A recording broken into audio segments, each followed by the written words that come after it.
Eu serei o pai de multidões, tocarei em muitas gerações. Eu serei o pai de multidões, tocarei em muitas gerações. Eu vejo um povo. A origem da visão. Ok? Quando alguém, e você está enquadrado nisso, se destaca, e você vai se destacar em nome de Jesus, amém? Vai ter muitos discípulos, sim ou não? Glória a Deus. Há uma tendência que nasce no coração de alguns, fala para quem está do seu lado assim, alguns, que aí a pessoa tem uma árvore genealógica grande, aí a pessoa fala assim, eu não preciso mais de estar debaixo da orientação do pai apóstolo, do apóstolo, bispo, do ancião, do presbítero, do pastor, do líder, do meu discipulador, do vice-querubim. Eu já tenho qualificações suficientes para que eu pegue a minha árvore genealógica e elas possam me ouvir. Como que faz isso? Como que a gente vai tratar disso? Porque a visão, ela, à medida que ela vai crescendo e as pessoas vão formando a sua árvore genealógica ali, começa a ficar irresistível para quem tem coração mal intencionado, né? É aquele filme, tem um filme que é muito mundano, mas muito bíblico, muito, é o Kung Fu Panda. Ele é muito bíblico aquele filme, e ao mesmo tempo muito demoníaco. Ele consegue mostrar o mundo espiritual e tudo completo. O dragão guerreiro, quer ser o dragão guerreiro, quer o status, né, o sonho dele, e desde pequenininho, e você pode encontrar ali que não tem ninguém que é filho de ninguém. Não tem pai nesse filme. É um dos filmes mais fortes de paternidade. Um bicho discipula outro bicho, a tartaruga discipula a cobra, que discipula que o leão, é tudo assim. E ele abraça todo mundo e uma das pessoas querem ser, então, tudo por causa de um poder. E aí ninguém podia ver o que tinha dentro desse poder. Um determinado dia, o que não lutava com o Kung Fu, que é o panda, se torna o dragão guerreiro que não tem capacidade nenhuma. Não tinha perfil nenhum. Aí você entra naquele texto que Deus capacita, né? Que Deus, os que desprezados, né? Os humilhados serão exaltados, aqueles que, né? Que Deus chama os loucos para confundir os sábios. E aí eles passam a vida inteira treinando por causa de um negocinho pendurado lá dentro do palácio, do pergaminho, que aquele pergaminho é o que dá o poder, e no fim do filme, ao que ele abre o pergaminho, não tem nada. Então ele sai correndo atrás do nada. E diz que é aquilo que dá poder. Na verdade, quando você abre, ele reflete a própria imagem, dizendo assim, está em você o poder. Então, há uma disputa o filme inteiro para alguém ser mais do que o outro. E quando o poder é colocado, algumas pessoas com o coração desse dragão. E é interessante que o cara fica preso, esse dragão, como é que é o nome? O tigre, né? O Tai Lung, o tigre fica preso e o nome da prisão é prisão de Ogum. É muito mundano, mas muito bíblico. Ele fica preso na prisão de Ogum, e aí tem uma frase lá que ninguém sai da prisão de Ogum. Você vê que é muito profundo, precisa assistir. Esse desenho é tremendo para adulto. Criança é complicado. Mas enfim, há uma vaidade no coração das pessoas quando vai começando a crescer a árvore genealógica. Meus 4 gerou mais 4, que gerou mais 4, que gerou mais 4, que daqui a pouco há um risco muito grande da pessoa falar assim, espera aí, eu vou sair fora, eu não dependo mais do de cima. Como que a Bíblia trata isso? Tem uma história na Bíblia, aliás, algumas histórias na Bíblia, mas dentre elas eu separo uma como uma das histórias principais, que eu queria que vocês abrissem Filemão 1.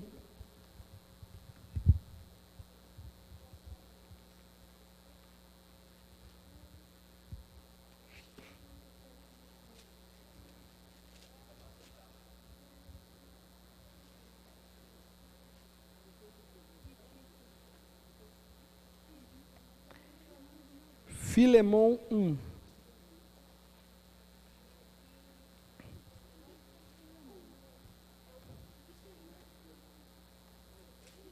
Isso é difícil, hein?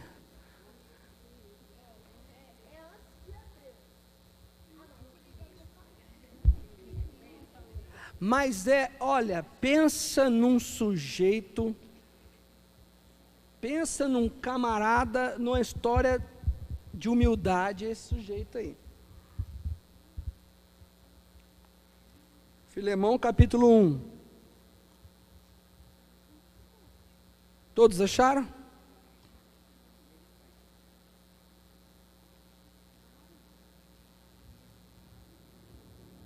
Deixa eu resumir a história para a gente ganhar tempo e a gente vai ler os textos principais.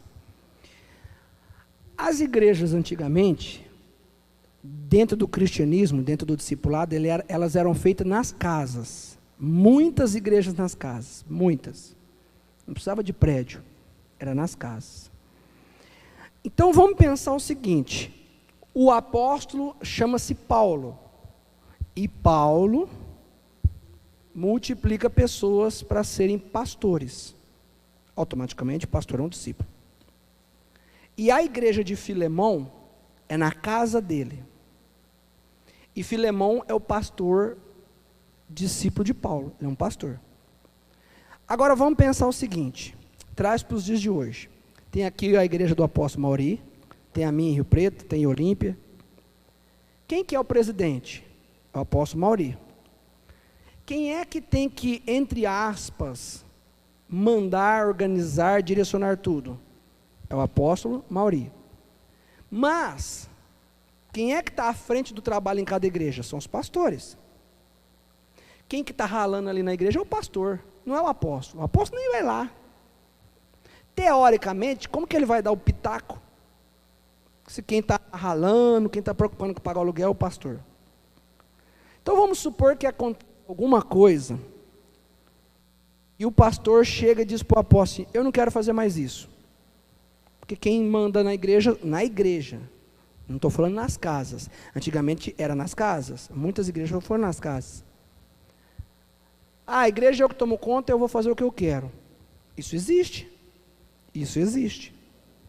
agora olha só que interessante, a história de Filemão relata que existe um sujeito na igreja dele, que é na casa.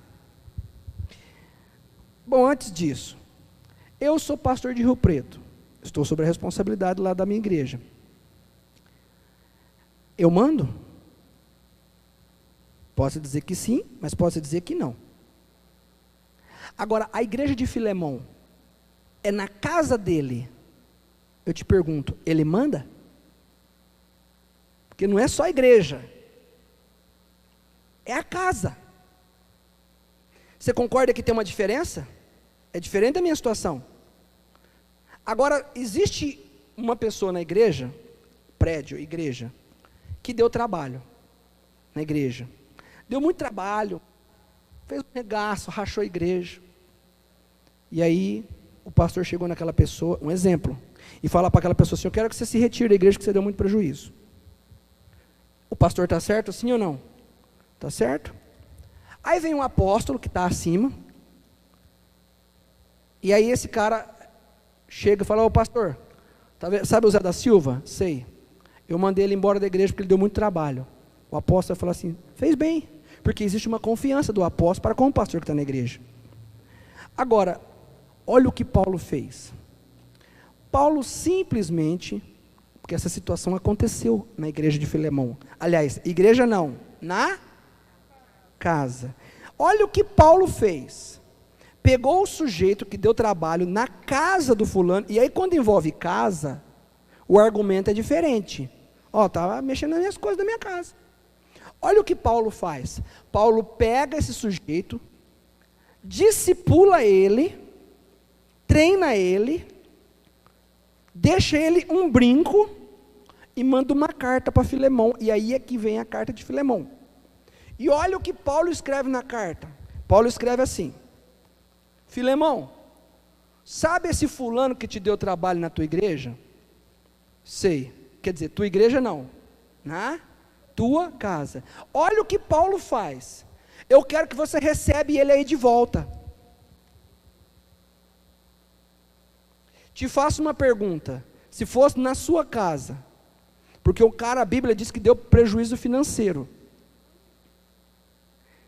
Se fosse na sua casa, você cuida da tua casa, tem os teus discípulos, você é o pastor daquelas pessoas. Aí vem um Paulo da vida e diz assim: eu quero que você receba ele de volta. Você teria coragem de receber ele de volta, sabendo que ele te prejudicou dentro da tua casa, dentro da tua igreja, estragou a tua liderança, deu prejuízo financeiro, você receberia ele de volta? Pensa em alguém que te lesou. Vocês vão ter que, porque a gente fala assim, que a gente não consegue se colocar no lugar de alguém que foi lesado. Ó, ele te lesou, pensa em alguém que te lesou. Você tem alguém na tua vida que te lesou? Você colocaria ele de volta na tua casa?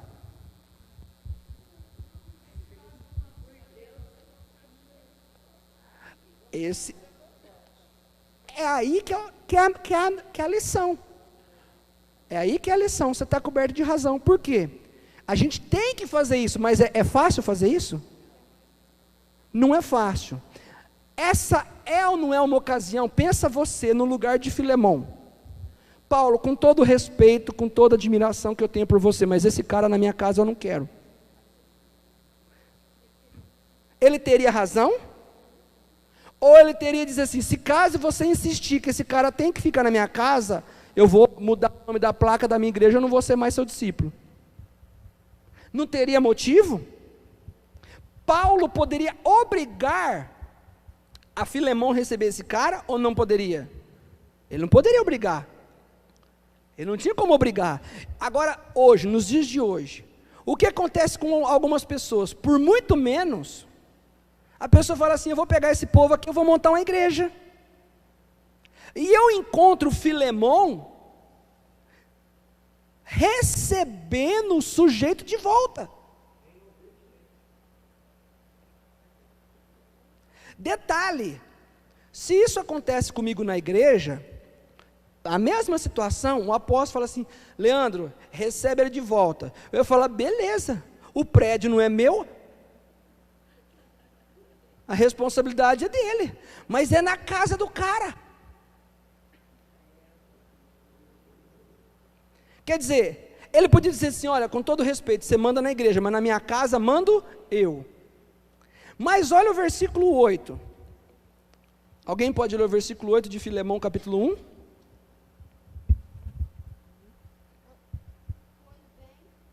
Lê no microfone. Pois bem, ainda que eu sinta plena liberdade em Cristo para te ordenar o que convém. Só está 8, só isso? Sim. Fala de ordenar. Ele falou assim: ó, eu tenho uma liberdade com você de te ordenar. Eu tenho liberdade de te ordenar que ele volte. Quem deu essa liberdade? Filemão é discípulo, Paulo é discipulador. Você está vendo como é que é? O cara tem uma igreja e deu a liberdade do discipulador dele, que é o apóstolo, de mandar até aonde? Até dentro da casa dele. Agora tem gente que começa a crescer no discipulado e começa a falar assim: eu não preciso mais de ninguém, não vou aceitar ninguém mandar em mim não, eu mesmo guiar outros rumos, eu que vou agora ser o dono dessas pessoas aqui. Todo mundo já se reporta a mim mesmo, ninguém se reporta ao pastor, ninguém se reporta mais ao apóstolo. Para que eles precisam do apóstolo? Não precisa do apóstolo, eu mesmo vou montar a igreja. E aí eu encontro o Filemão, que o cara está dando pitaco, e diz assim: ó, eu sei que você me deu a liberdade para eu te ordenar para você receber esse cara. Paulo não ordenou, mas se preciso fosse, ele tinha essa autonomia. Significa que Filemão sabia que tudo o que estava acontecendo com ele era porque ele estava submetido a uma autoridade. Agora, olha o versículo 21. Outra pessoa pode ler.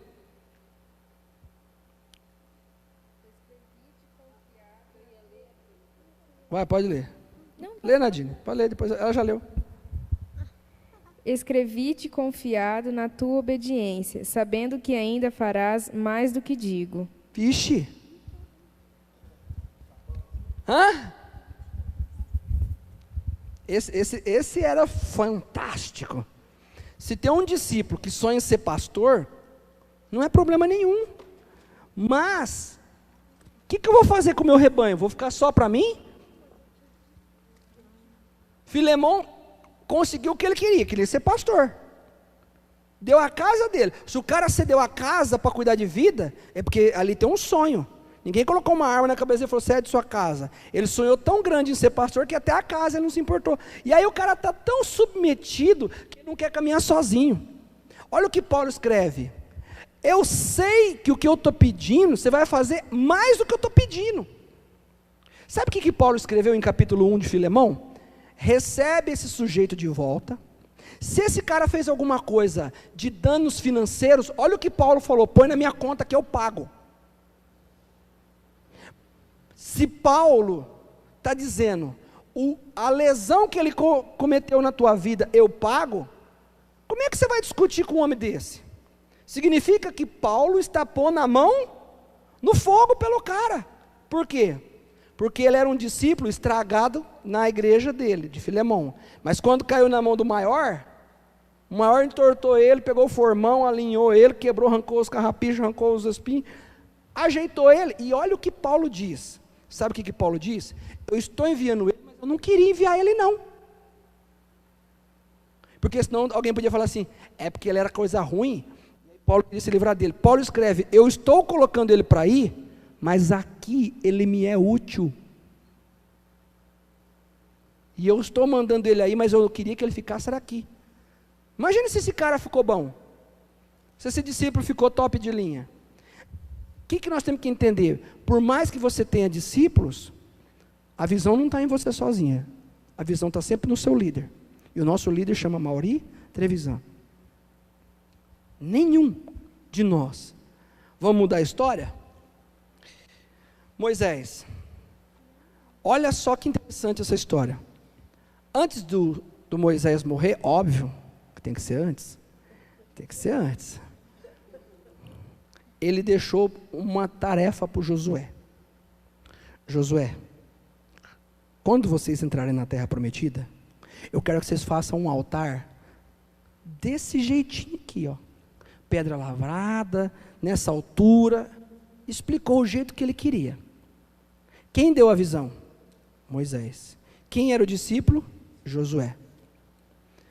Passa o tempo, Moisés morre, eles entram na terra prometida, e aí Josué está ali sozinho. Quem que é o líder agora?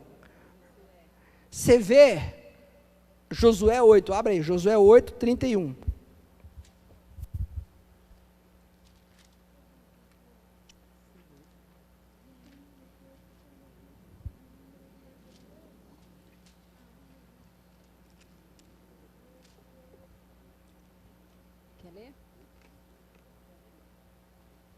Alguém da segunda fileira leia, porque essa segunda fileira, pode ler, depois da segunda fileira vai começar a ler. Pode.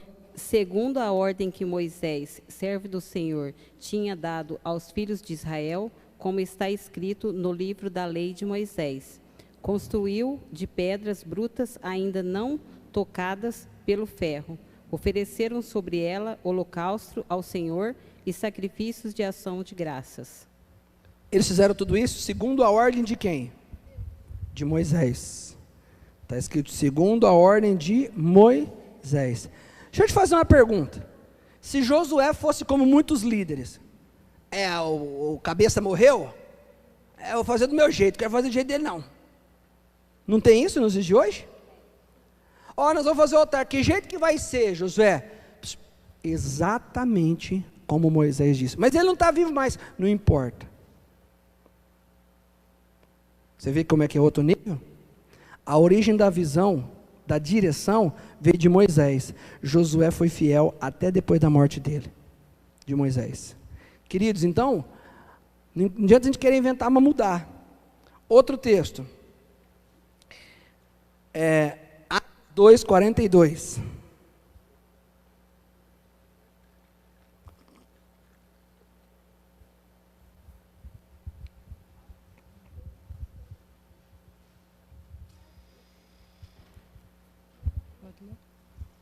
E perseveraram na doutrina dos apóstolos e na comunhão, no partir do pão e nas orações.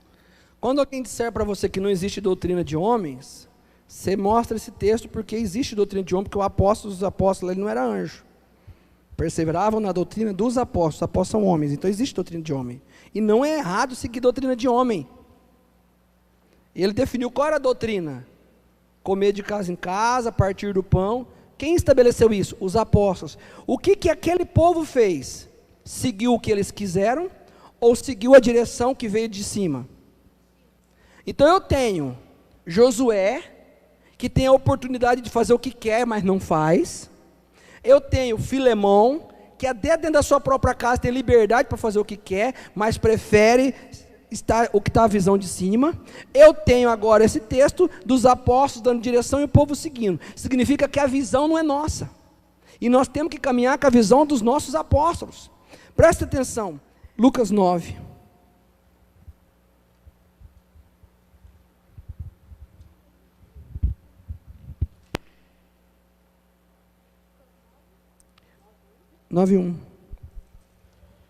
Então ele, chamando os seus 12 discípulos, lhes deu poder e autoridade sobre todos os demônios para curarem doenças. Continua.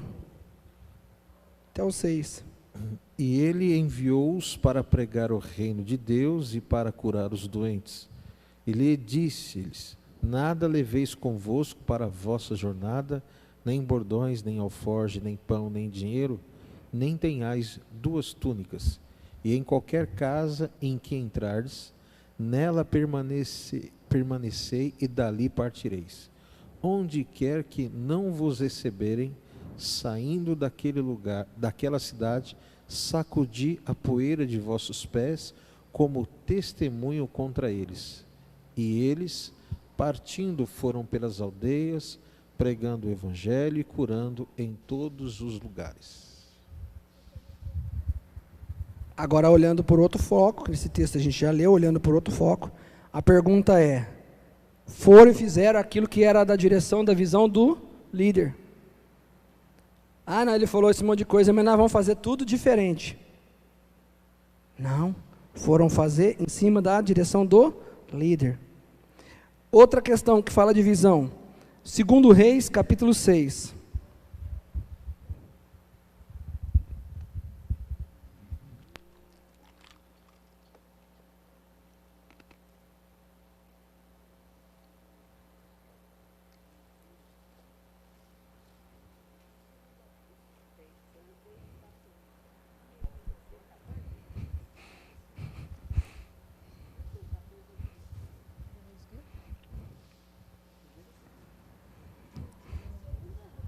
Segundo Reis 6, 14 e 17. No Antigo Testamento os números é masculino, no Novo Testamento é feminino. Segundo Reis 6. Quem achou do 14 ao 17? Então enviou para lá cavalos e carros, e um grande exército, os quais vieram de noite e cercaram a cidade. Tendo o moço do homem de Deus se levantado muito cedo, saiu, e eis que um exército tinha cercado a cidade com cavalos e carros. Então o moço disse ao homem de Deus: ai, meu senhor, o que faremos? Respondeu ele: não temas, porque os que estão conosco são mais do que os que estão com eles. E Eliseu orou e disse: Senhor, peço-te que lhes abra os olhos para que veja.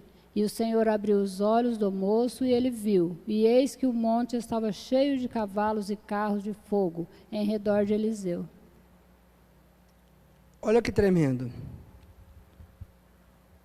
Havia ali um discipulador chamado Eliseu, e seu moço, pressupõe ser Geazi, discípulo dele. Eles estavam numa casa. E havia o povo da Síria.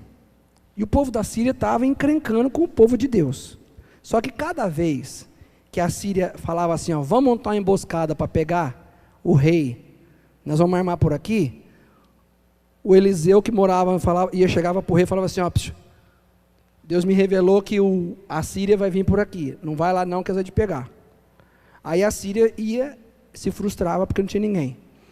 No outro dia o rei da Síria falava assim, vamos armar uma emboscada e vamos pegar os do lado de lá. E aí Deus revelava para Eliseu, rei, vocês não passam por ali não, que vai ter uma emboscada e Deus vai matar seus soldados. E cada estratégia que a Síria fazia para pegar o rei do povo de Deus, Eliseu ia lá e contava. Um dia o rei da Síria ficou revoltado e falou assim, deve ter alguém aqui que deve estar contando nossos planos para o rei de lá. Aí falaram assim, não somos nós não.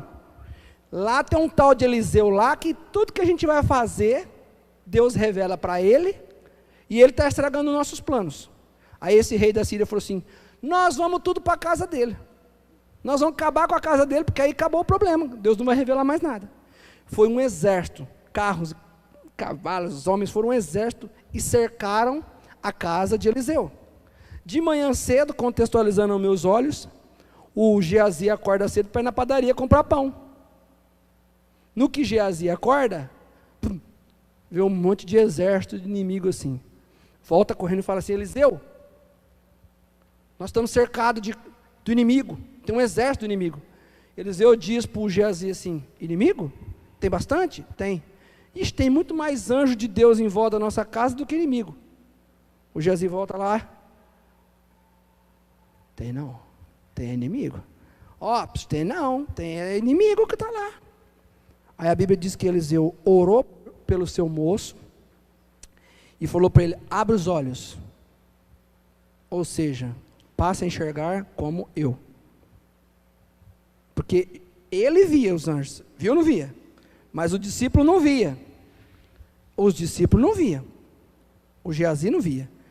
Abra os olhos para que ele possa ver o que eu estou vendo. O que eu aprendo? Que o discípulo acha que vê tudo, mas não vai ver tudo. Se ele não andar na visão dele. Nós falamos do primeiro caso de Filemão. Ele tinha que receber o cara. Ele tinha que receber o cara se ele visse o cara com os olhos de Paulo. Como que Paulo via esse sujeito? Como alguém que era útil, como alguém que foi transformado. A visão tem que passar vindo do líder, a origem da visão do líder. Quando a visão dele foi aberta, esse moço foi lá e falou assim, realmente eu estou vendo, maiores são os que estão conosco do que os dos inimigos. A visão é a coisa mais importante para nós sempre caminhar, entender que a gente enxerga a uma distância. O nosso líder está degraus acima, quem está em degrau acima consegue enxergar mais longe. Então, quando o teu discipulado crescer muito, e vai crescer em nome de Jesus, você não vem aqui falar assim, agora eu estou vendo, está vendo nada, você vê limitado. Porque se você enxergar com os olhos do teu líder, você vai ver que os teus líderes, se fosse o caso, ele ia fazer que nem Paulo. Foi eu que gerei vocês, eu sou o pai de vocês, vocês são como meus filhos. Se possível fosse, eu arrancaria os meus olhos e colocaria em você, para você enxergar como eu enxergo. Está errado. Então nós temos que ter essa convicção. Convicção, ficar em paz. Mas eu queria tanto que as pessoas me vissem. Josué, cara, queridos, Josué podia falar assim, até quando eu vou ser fantoche de Moisés?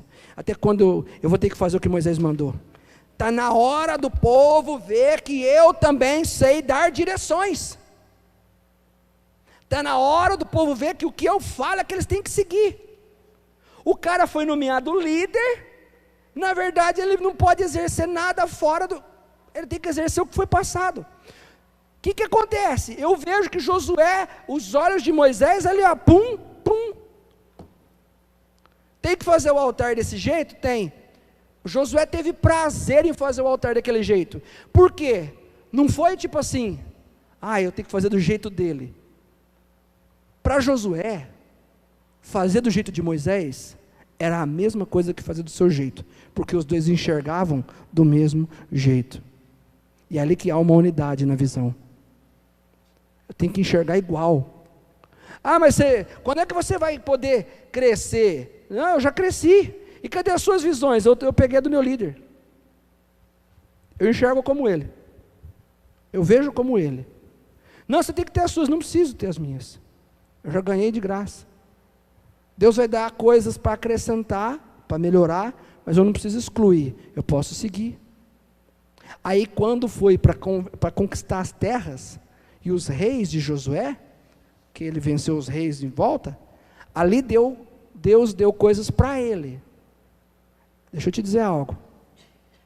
Por ele ter seguido os olhos de Moisés, Deus deu coisas próprias para ele. Não precisou dele se rebelar, dele enxergar contra. Por exemplo, se o teu discipulador se a sua discipuladora, suponho que seja a mesma, tenha só vocês duas de discípulas, e você tenha 4, você pode olhar e falar, eu sou melhor que a minha discipuladora, porque eu tenho 4, eu não preciso dela.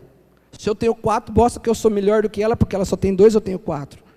Já não preciso mais ouvir a origem dela. Faço o que me dá na telha e ponto, acabou. Pum. Ferrou. Vai ser dado ao fracasso. Aí a gente vai ter que ver Deus. Aí Deus entra na história e coloca os panda. Aí Deus vai pôr os panda. E nós vamos ficar revoltados, porque o panda era gordo. Ele coloca uns panda tão ruim, para ser melhor do que a gente, que é para aumentar a nossa vergonha. Porque panda não tinha treinamento nenhum de Kung Fu. Aí a nossa vergonha fica maior, porque o outro lá, o dragão lá, o tigre, ficou treinando a vida inteira, e vem um panda, e pum, assiste esse filme. Vem um panda que o cara fala assim, que surpresa. Um cara que só dá rata do início, meio e fim. Quem já assistiu esse desenho que levanta a mão? Só dá rata, não é? E detalhe, ele tinha crise de identidade. Porque o pai dele também não é panda. Que bicho que é o pai dele? É um pato. É um ganso, né? É um ganso. Você vê que é lindo esse filme, gente. Hã? Não, é porque tem a única pessoa, olha para vocês entenderem, os 5 dragão guerreiro que ele treinou, quando ele disse, nenhum de vocês é o dragão guerreiro, eles não concordou. O outro que estava preso não concordou.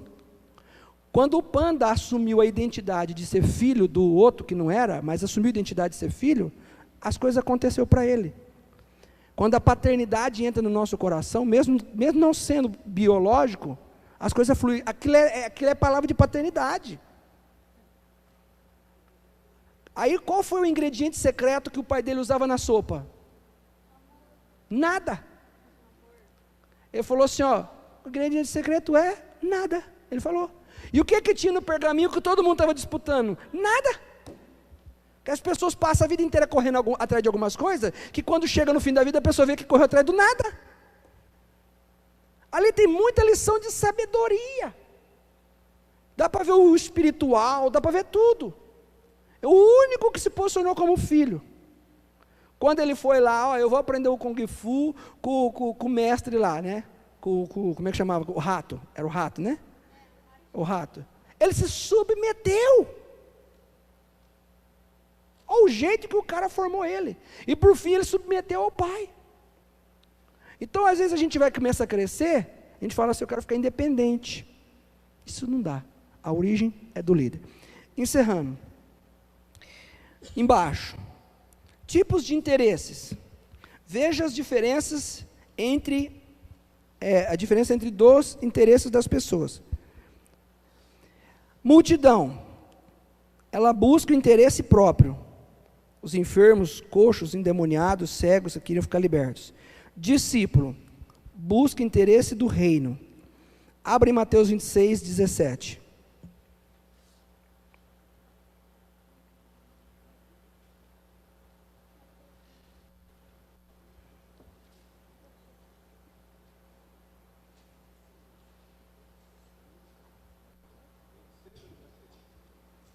Seis, 17.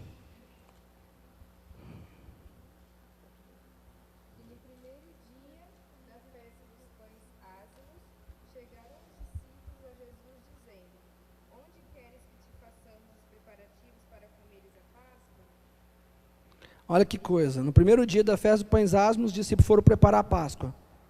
que eles fizeram? Chegaram em Jesus. Não estamos falando de visão? O que tem a ver visão com o interesse de um discípulo? Os discípulos chegou e falou assim: onde você quer que a gente prepara? O que significa? Não é do meu jeito, não é com o meu olho, é do olho de alguém. Olha que coisa linda. Onde o Senhor quer que a gente faça? Que jeito o Senhor quer que a gente faça? Quer dizer, eram discípulos que estavam submetidos a andar na visão do que estava acima. E aí a gente passa a buscar interesse do reino. Por que tem esse tópicozinho aqui embaixo, dentro desse tema, a origem da visão? Que a origem da visão tem que ser do líder. Por que tem isso? Porque qual é a diferença, escuta só, da multidão que vem atrás de uma porta de emprego, cura de uma enfermidade, que nem eu coloquei aqui, os enfermos, coxo, endemoniado, eles vêm em prol deles. Aí alguém se denomina discípulo, mas não quer aprender e fazer nada do que alguém diz, quer fazer tudo do seu jeito. É um umbigo próprio do mesmo jeito. Uns querem um umbigo próprio que vem atrás da cura, atrás do milagre. Outros denominam discípulo, mas querem fazer o que é do umbigo próprio.